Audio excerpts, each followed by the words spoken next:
E o Marquinhos tá sumindo. Então, amigão, eu aqui, Alberto Tubarão, aqui no negócio de 262, é o que liga. Aí estamos aqui, amigão, em busca ali da 4ª região mineira. Negócio de Uberlândia, o Tuiutaba por ali, tá ligado? E vamos aí, amigão, saímos ali do TH de Sossego, ali era 10 horas da manhã, 10h15 por ali. Fizemos abastecimento ali debaixo de casa ali mesmo ali. Entendeu? Estamos aqui em 262 aqui. Você não falou que é o nosso grupo. Olha aí pra você ver, olha. Pode carregar Tubarão por aqui, um dos ninjas.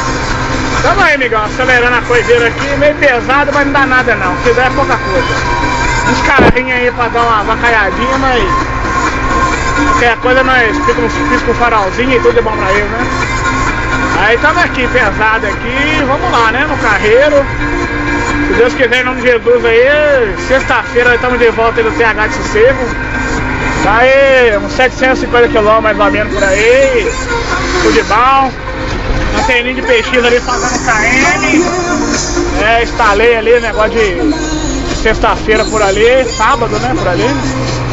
Então tá aí, amigão, uma coiseira aí, retrovisor por aí, tudo pretão aí, ó. Um abraço também, nosso amigo Faraó de Anápolis, hein? Milagre aí, hoje, então aí. Compartilhando mais um moído aí, mais um videozinho pra nós aí, tudo de bom.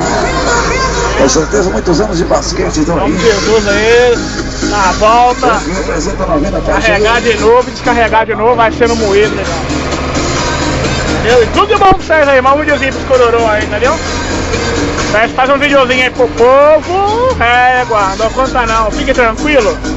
Então, negócio 262 por aqui, QRA Tubarão aqui. A unidade eu vou pegar ali em janeiro com o meu Fruta Frank. Vamos no chinelo de mão, pronto, falei? Então fica aí um videozinho pro povo aí. Até mais uns depois aí. Tudo de bom pra vocês.